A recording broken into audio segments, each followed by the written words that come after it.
Dude, been away for a minute. Finna talk about the all-time greats, the legendary fighters.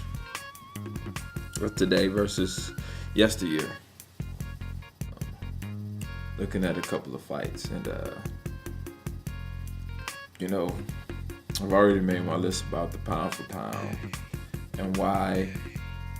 And I don't understand how Pacquiao Mayweather is 1 and 2 on everybody's list. How in the hell could that be so? But let's just take those two, since they seem to be the consensus, or around about number 1, number 2 pound for pound guys that most people pick. ESPN, HBO, any kind of list you look at, pound for pound, they got Mayweather, Pacquiao 1 and 2 in that order, just about. Comparing these guys to all-time greats. And I mean all-time greats. Let's put this in perspective. Since Pacquiao's last split decision win against Juan Manuel Marquez, he has only fought one guy that wasn't either a top rank or golden boy fighter. And you wonder, well, why would he fight golden boy fighters? If you look under the website, Manny Pacquiao is under 2 promotional companies, Golden Boy and Top Rank. Let's take a guy like Floyd Mayweather.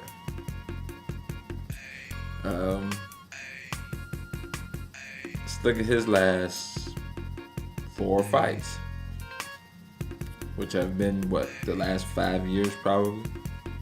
Shane Mosley, who was Golden Boy at the time, he fought Juan Manuel Marquez, who was Golden Boy at the time. Oscar De La Hoya is Ricky Hatton, which was Golden Boy at the time. Prior to that was Carlos Baldemir. Let's take that string of guys and just think about it. Just analyze it for a minute. In 5 years, that's who you beat. All these talented fighters out here. And that's who you fought the last 5 years. And that's where they put 1 and 2, pound for pound. You mean to tell me these are the best fighters in the world? In their weight divisions? Come on now. Come on. That's why I don't believe that any of today's fighters have a chance of being all-time greats. There is so much loyalty to your promotional company and making money that I don't think any of them have a chance at being an all-time great. They just, in my eyes, they just don't. How can you can't, I posted this somewhere. If LeBron wanted the most money, he had to stay in Cleveland. If he wanted to win championships, had to go somewhere else. Or at least that's how he felt. Now, the only way he was going to get both was to stay in Cleveland. So, in today's era of money, you either going to make the most money or you're going to be a legend in the game. You might cut out on a few dollars, but you're going to make money. Or you not going to quite get there. So if you're going to stick with certain promotional companies or be loyal to this promotional company and stay away from other guys with another promotional company, how can you be a legend? If this were to happen in any other sport, there would be such a lack of legendary performances.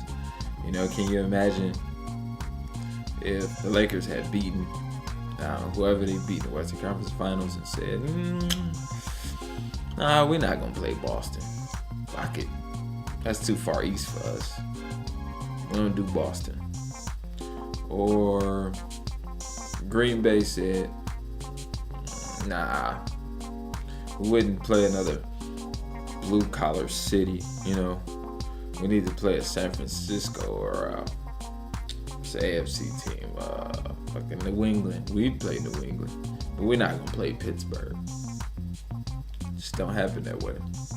Boxing is the only sport where it happens. It's just my opinion, but none of these guys have a shot at being all-time greats or legendary fighters because of the money and these promotional companies. Just my opinion. And please don't say these guys can't be beat. You know,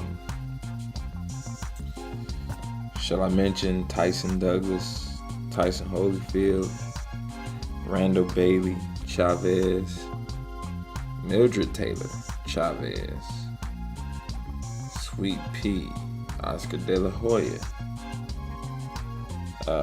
Bernard Hopkins, Antonio Tarver, Roy Jones, Vernon Forrest, Sugar Shane Mosley. The list goes on, you know. And folks will never believe that these guys can be beaten until they are beaten. And if you're not fighting top level opposition, when will you ever think they will be beaten?